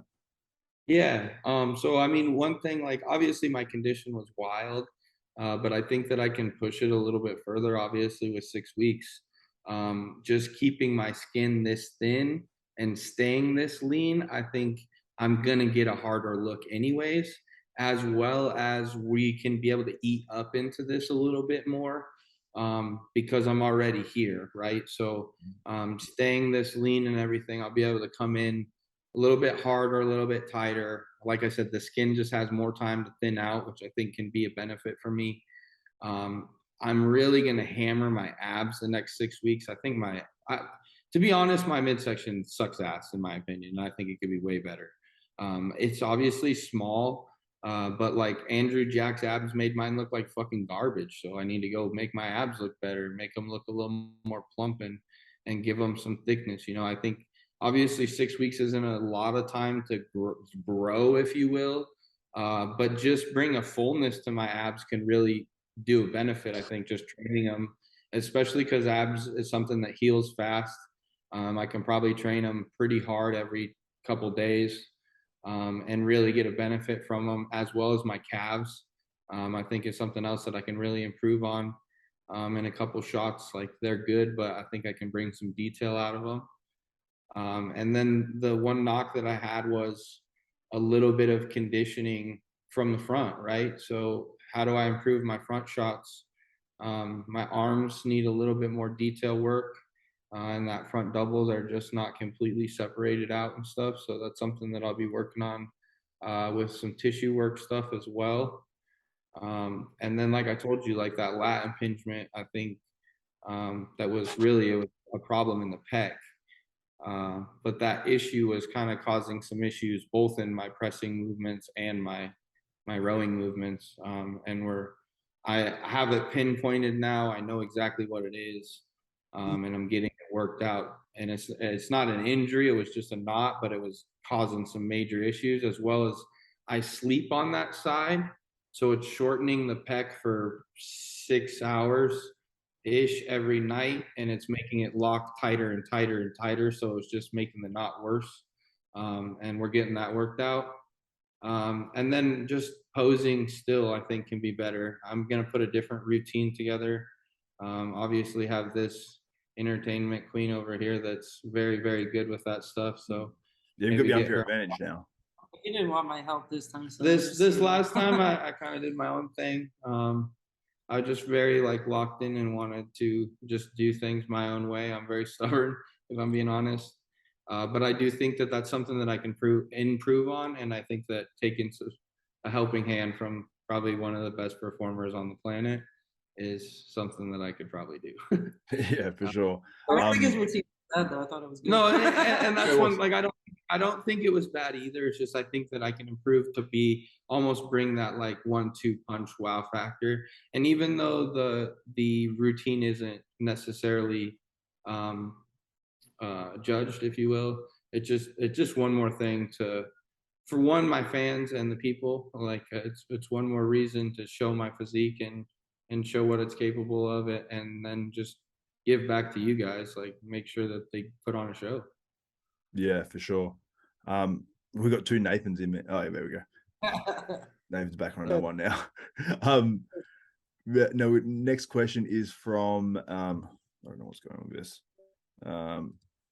Next question is from Yang Zilwa on YouTube. How does Nathan and yourself, as in me, see Martin Fair at the Arnold next to James and Hector? Obviously, James Hollingshead and Mark Hector. So I don't know if Nathan can hear us. Nathan, can you hear us now? Yeah, I can hear you. Yeah, sweet. Yeah. So what do you think about Martin and how he matches up with James Hollingshead and Mark Hector? I don't think Mark comes into the question, to be totally honest. No disrespect to Mark. He hasn't got what Martin's got, you know. He's got again that like black man syndrome with like dead thick skin. You know, he looks cool from the fronts and stuff, and I just can't see him bringing that wild conditioning. It's only James really that is a threat, to be totally honest. You know, obviously you see Martin against Andrew, and I said before it's even neat hero there for either of them. It's just how James could have come at the end of the day. You know, James is not put together the best, but he's a fucking big ass fucking unit. You know, it's a different look. It's a different look to where you got to have a look. Martin and Andrew have a similar look aesthetically, but then you just got James like a fucking. It's like putting Nick Walker there. It's that big fucking Yogi Bear. He's fucking huge. You know what I mean? So it's a different look. And if a lot again, you know, this will come into Martin's advantage if Mark is in shape, then you're gonna put Mark next to Andrew Jack and again Martin, and then that's gonna put James slightly down the line because his look doesn't go with the guys who are there. So like I said, it's tough. It's James, Andrews, or Martins for the win, really. Yeah, I think with James, like he has to be, you know, because obviously you're going to have, you know, Andrew Jack up there, you're going to have Martin up there, you're going to have Mark Hector up there, generally more aesthetic guys there. And then you got James Hollingshead, who isn't, you know, not, like totally, you know, he's not like he's got torn up body parts. It's not like he's got a blown out guard or anything like that. He's just not one of the, you wouldn't say he's a aesthetic guy. He's a mountain of muscle that brings some pretty gnarly conditioning when he's on.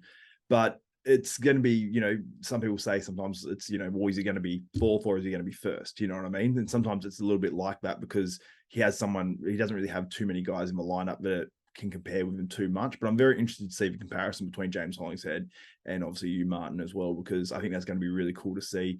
Obviously seeing we don't know what James is going to bring because we saw his appearance at the last Olympia where he wasn't his best. And then we saw the British Grand Prix, you know, prior to that. And it was two, you know, totally different physiques in my opinion. So if you bring something similar to the British Grand Prix, it's going to be sort of game on. But if he brings the Olympia package, then I think that obviously you'd handily take it, Martin. But yeah, we just don't know what we're going to see, I guess, from everyone. And if you improve as well, it's like it's going to be damn hard to beat, man. Like if you improve. So yeah, it's going to be a very, very interesting contest. I honestly can't wait for that. But Ariel, I'll get your opinion.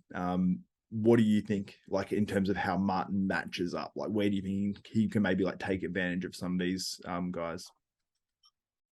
I think it just depends on what they're looking for that day. James is massive, and it's a different look from Andrew.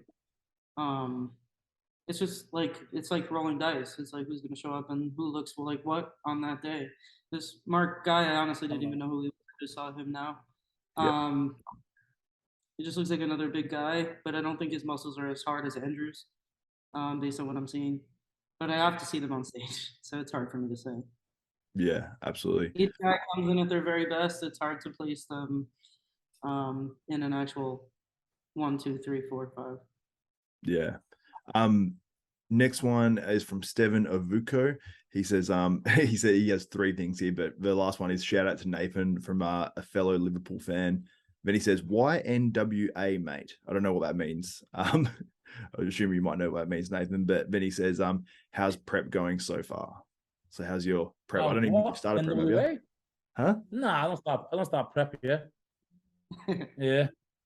It's NWA. That means like so it's basically it's a YWNA. You'll never walk alone. Oh yeah. Liverpool, yeah. So it's a Liverpool saying. But like I said, prep for me probably start mid-November. So I've got a shitload of time. Yeah, for sure. Now he also asked as well, he said Brett's opinion on his guest posing, but he's obviously not on this episode. So I'll get your guys' opinion. I assume you guys probably saw Brett. If you haven't, I'll bring it up. I discussed it on my last YouTube video, so I'll bring up that sort of portion of the video. But did you see Brett's guest posing, Martin?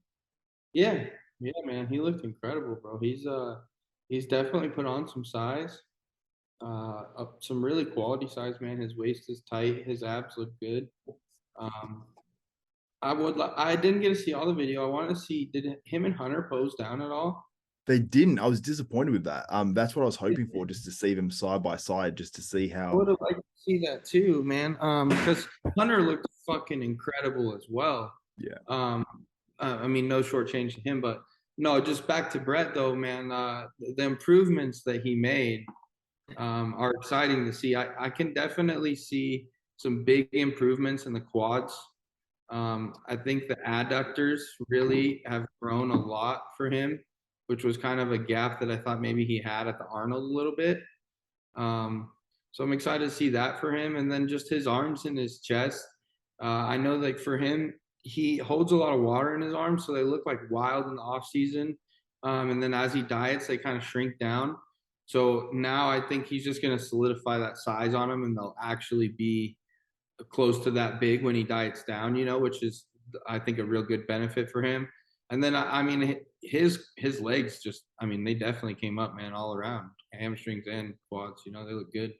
Yeah, for and sure. like I said, right here in this video too, you know, no short change to Hunter. He looks wild.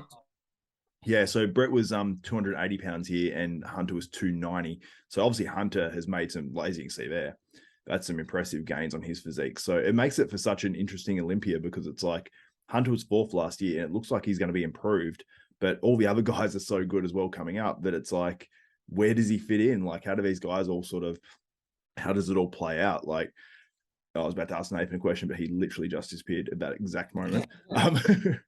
His connection's been terrible. But yeah, obviously, Brett, yeah, very, very impressed with his guest posing. We sort of knew what was coming in terms of the guest posing, because we'd seen, you know, some photos, and he guest posed, I think it was a few weeks back maybe as well.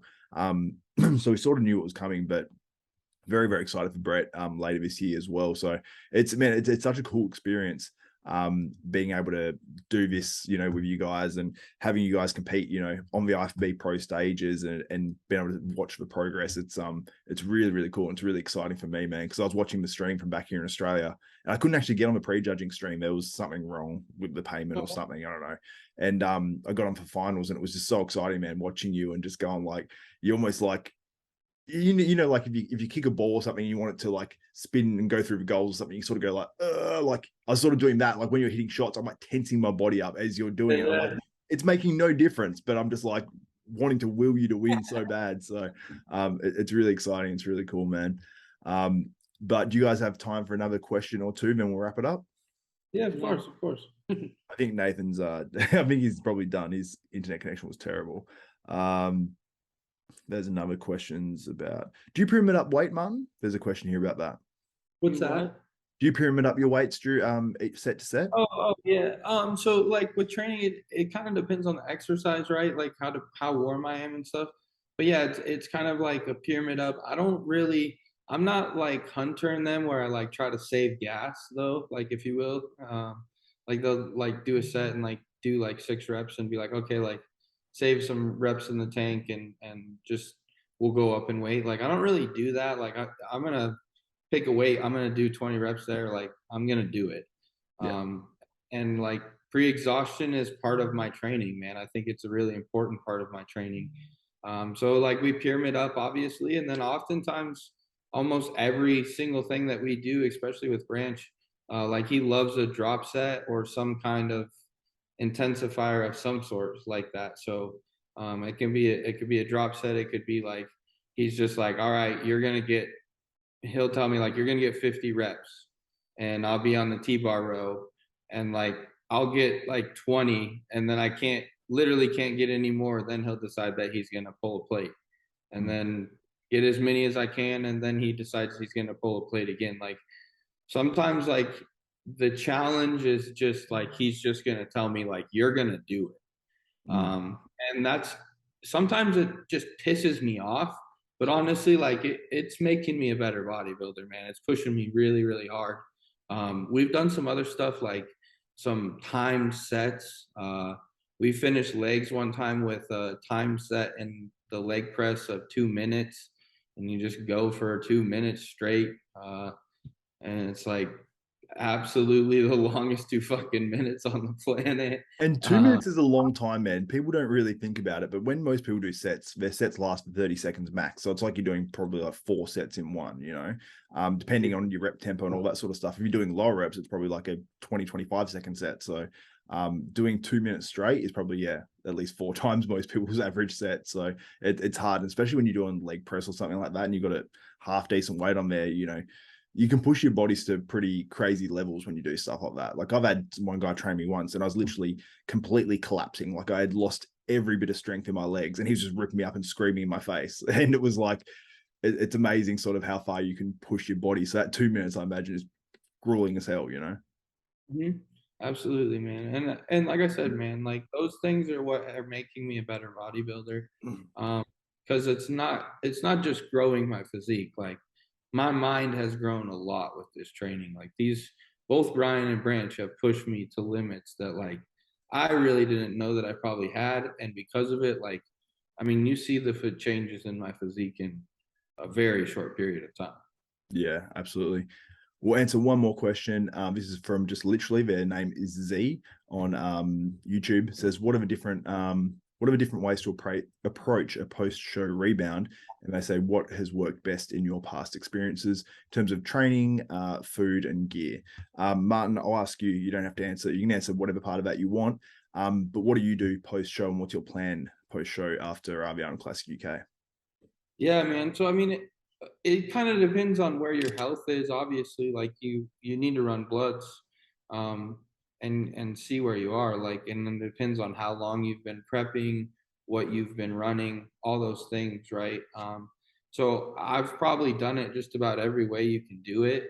And to be honest, like I said, like a lot of the factor comes down to like how long you were prepping.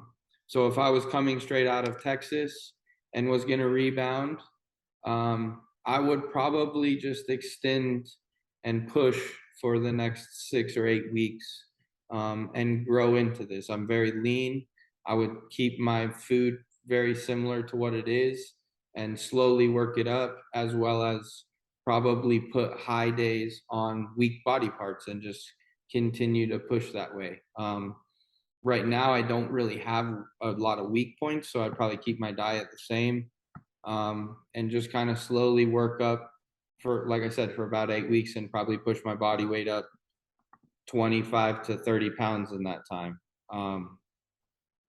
With me doing the Arnold Classic and adding another 6 weeks to my prep, realistically, probably after the Arnold Classic, I'll get blood work done and shut it down for 8 weeks, 10 weeks, let my body recover. Unless you win. Yeah. Yeah, you got to plan for that win, Martin. After the Olympia, this is what you do. So even in my head, if I won the Arnold Classic, I don't know if I'd do the Olympia. Really? Everybody thinks that's stupid or whatever. I'm sure Branch will probably make me do it. But realistically, man, like I said, I know kind of where I stand in that lineup. And I know that like I realistically want to go improve my physique a lot, to be a better bodybuilder on the Olympia stage. My goal is not to be a top 10 bodybuilder in the world. My goal is to be #1 in the world eventually. And you're only going to do that by going and improving, shutting down and making sure you're healthy, and taking care of your physique in a way that you need to. So obviously all of that just comes down to what's going to be best for me. But coming out of the Arnold, I'll really have to sit down. If I win, that's a big moment for me, because realistically, being 25 and on the Olympia stage is a pretty big thing, and I should probably do it. But at the end of the day, like, is it going to benefit me? So that's something that I would really have to sit down, and decide on. We would have like roughly 12 weeks left, I think, after this Arnold UK. And so that's a long time to be prepping, man.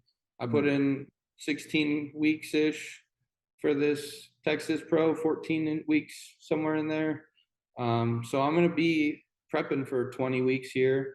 And then if I went into the Olympia, it's gonna push it to like 30 weeks almost, So that's something that you really got to think about. And is it gonna benefit your body, or is it gonna set me back 5 pounds in the next year? But going back to the question and rebounding and what is best is it's going to be putting your body in a spot that's healthy, a spot that's insulin sensitive. So whether you try to push things right out of the show or whether you don't try to push things right out of the show, make sure that you keep yourself in a really lean state and in a healthy state, so that when you do decide to push, whenever that is, your body is very sensitive to food, because that is the most anabolic thing on the planet. You can take all the shit in the world, but if you're not eating food and putting the right nutrients in your body, you're never going to grow. You're never going to get that rebound that you really want to get, that 20-pound rebound that everybody is chasing, or if you will. So, really take that into consideration. Is like the biggest thing comes down to food and being strict. Like, treat it like a prep. Eating muffins and being a fat ass and getting cheat meals and stuff, like, yeah, Nathan and I can get away with some of that. But we've been doing this a long time. We've got a lot of muscle in our body. So take that into consideration. Like, you do this, my first couple rebounds that I had really good success of, say 10 plus pounds of muscle, I went into those and I ate 6 meals a day like I was prepping for a bodybuilding show, not missing a thing, not eating a thing off the plan. Like, if it wasn't written down, it wasn't going in my mouth. Like, you got to be that strict if you want to make those changes and the changes fast, like you're expecting with a word rebound, especially. Yeah, for sure. Ariel, what do you do post comp, like, and what's, I suppose, worked best for you? Because coming from women's side of things too, obviously, hormones play a role and all that sort of stuff. So I've worked with male and female clients, and I found it's generally for the females, it's a lot harder post comp than the males, but I've still seen both sort of struggle, I mean, I was gonna say rebound for women is like, means gaining 1,000,000 pounds and hating life, but so I mean, it really depends too. Like, how lean were you? What did you have to do to dial yourself in? Essentially, that's gonna obviously affect the rebound. So for me, I definitely don't take cardio out. I mean, I just so happen to be one of those people that does a lot of cardio. I have to for my physique usually, unless I want to eat like nothing. But then it's like it's also going against, you eat less, your muscles are less full, so it's just like a lot that goes into it. Being really strict with your diet and not cheating like a crazy person, and just like, even if you eat something and just keep going, that's obviously, it's a lot of self-control because your hormones are all over the place. For me as a female, obviously getting your female cycle back is most important to me. I just so happen to not really I didn't have an issue at all with that, but I mean, for most women, that's a huge factor into like why their rebound is a certain way, whether they gain a lot of weight or they don't. It's usually more hormonal than I think it is anything else, as well as binging, because otherwise your body's not going to just like you're not going to gain 30 pounds overnight. It has to do with a lot of either not enough water, too much salt, eating too much, or having completely, hormones are completely off. Yeah, and it is hard post comp as well. Like, I've had stages where I'm trying to eat reasonably clean post comp. You have a few little cheats, and then you probably hold a ton of water, but there is a little bit of fat as well. So it looks like you put on probably 7 kilos or say pounds, 15 pounds or whatever of fat, when really it might only be 5. But you're just like, oh, well, I'm gaining fat on this anyway, so fuck it, and then you completely blow out. So obviously, I don't know about Farley, because I don't feel like his weight went down that much the last week of prep. But like, for me, I'm usually at least 5 pounds lighter than even like peak week. Like, on stage, I'm usually at least 5 pounds lighter than I am at least even peak week. So it's like just gaining that 5 pounds back, and then probably another 5 pounds that you needed before peak week. It just feels like you're so heavy. Yeah. It's a terrible feeling, to be honest, but it's inevitable. I don't think you feel like that though. I mean, I weigh what I weighed on stage this morning. So real. He didn't really eat anything. Yeah, man. I mean, for one thing, like I have the Arnold Classic, so like I know that I can improve. So I obviously didn't do anything stupid, but like, I mean, after the show, I ate like a couple cookies and like we went and I got a burger and fries and a chicken and waffles and like ate some junk and like I literally lost weight because like we posed so hard and stuff during the show. Well, probably also because So- the day of the show you didn't eat that much. Yeah, no, exactly. So like I just kept drying out and like we had a perfect plan. We knew what my body needed, man. Like I came in full as a house for prejudging. I wanted to come in drier and tighter for finals. That's exactly what we did.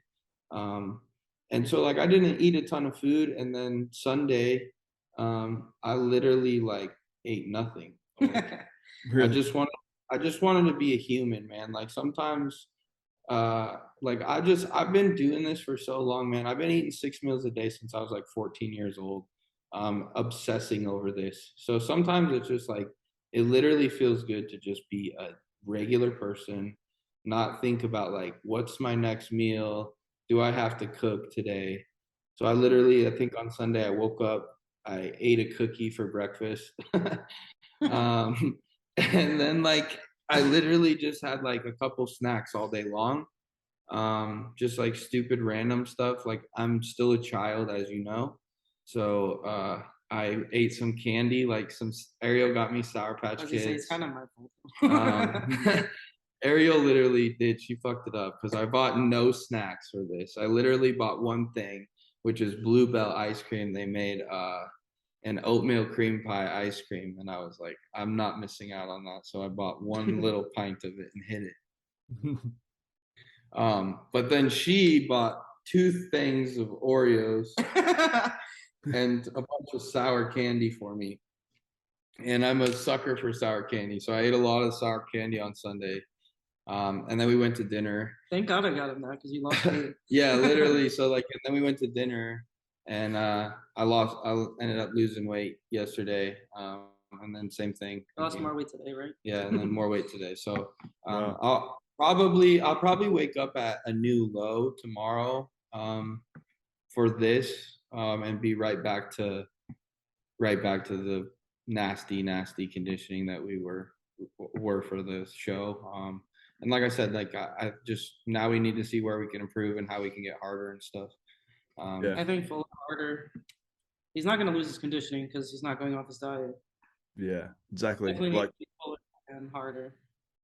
yeah, that's impressive. And it must feel good, man, to have that one day, like you said, is like instead of just having like a diet break where you go out and pig out completely, you just have a break mentally where you don't have to like go and cook chicken breast because you've got a meal in half an hour or something. It's like it's so freeing to have that sort of break.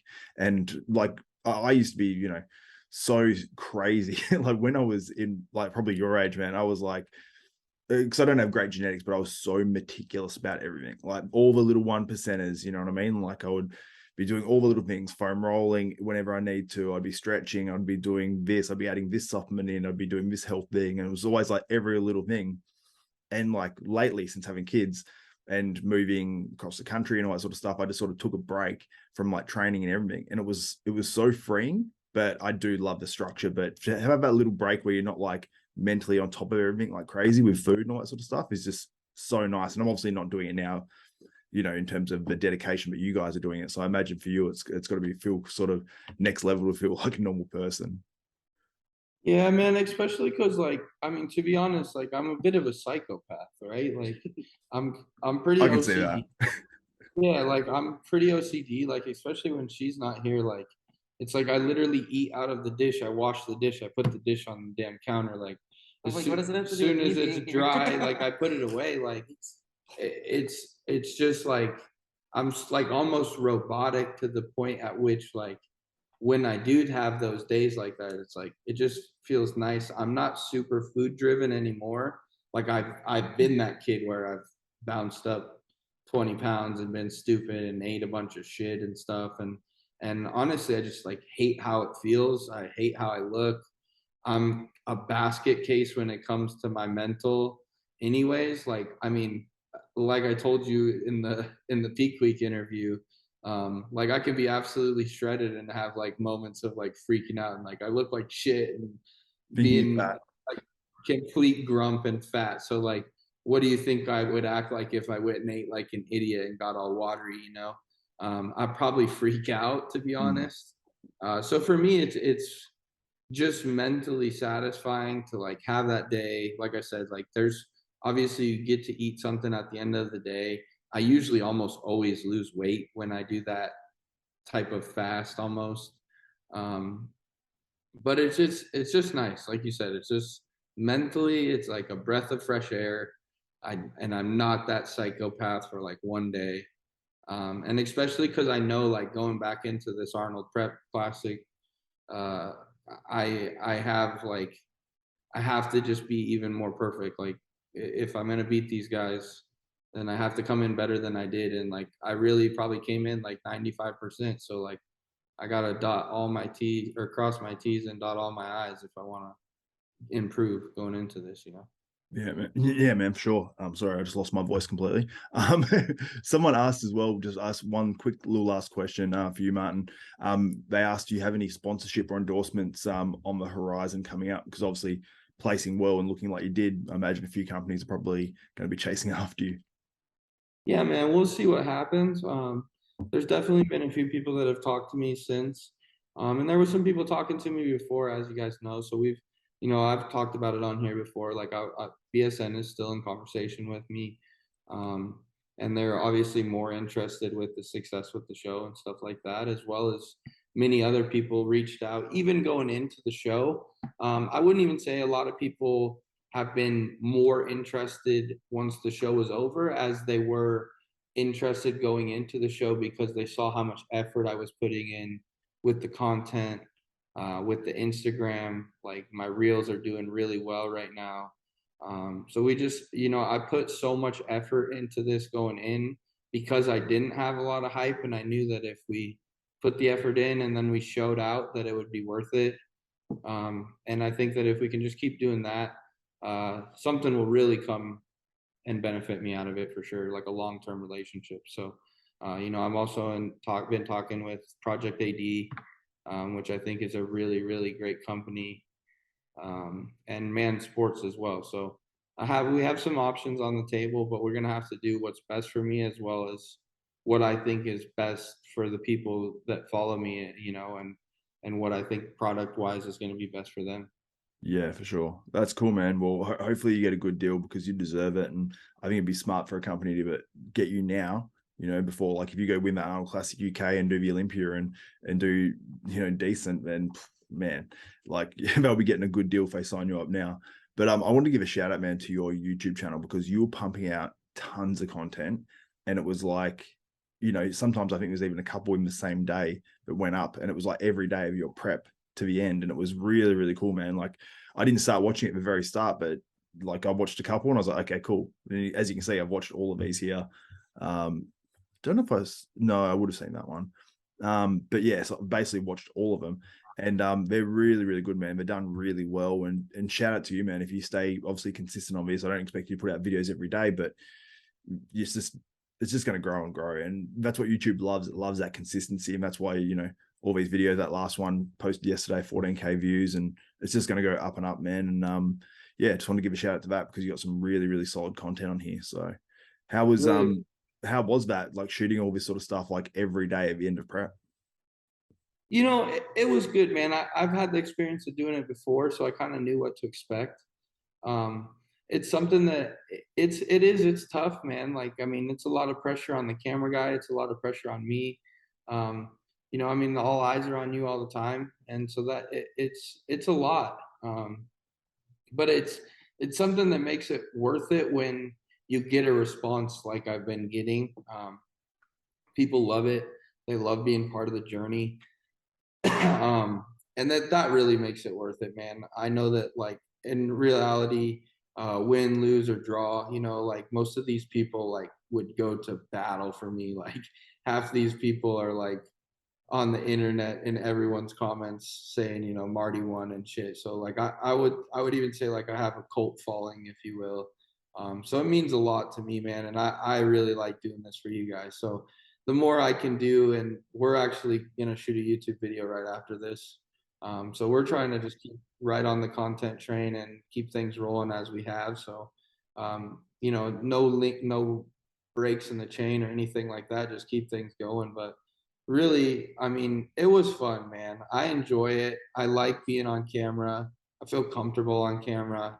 And I want to share the journey, man. I do this because I love bodybuilding more than anything.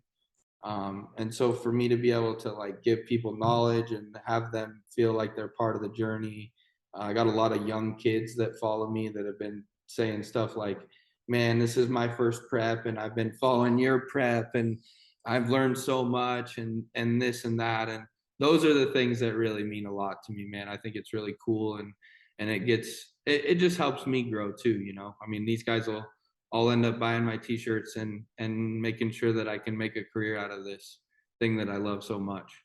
Yeah, man. I was even thinking as well, we could run your t-shirts and I'll give you basically all the or we'll give you all the profits from them leading into your next show and all that sort of stuff. And it's something we could do through the channel where it just, you know, gets even more t-shirts out for you guys. Cause there's a thing on I don't know if you've got it, man. I don't know.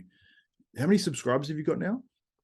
Like 16, I think, or 17. Yeah, I think you qualify to do this thing where it's basically on through a company called, there's a few of them I think called Teespring and stuff where you can sell your t-shirts and it's basically just drop shipped out and you basically just set the price whatever you want and you just take basically the margin in the middle.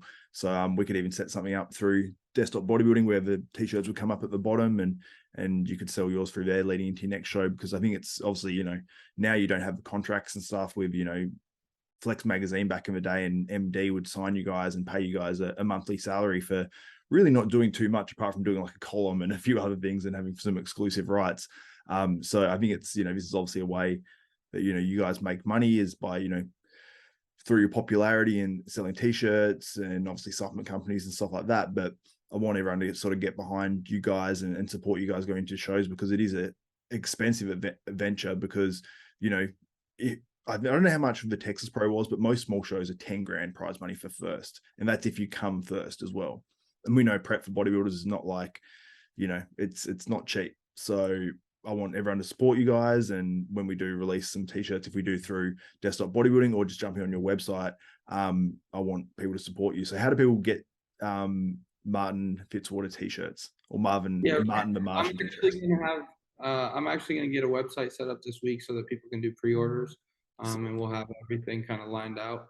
But no, you're absolutely right, man. I mean, it's kind of funny that you hit on this, and I'll just kind of touch on it, just because like being a young bodybuilder in this sport, like it's something to talk about, and it's tough, man. Like this is expensive as hell.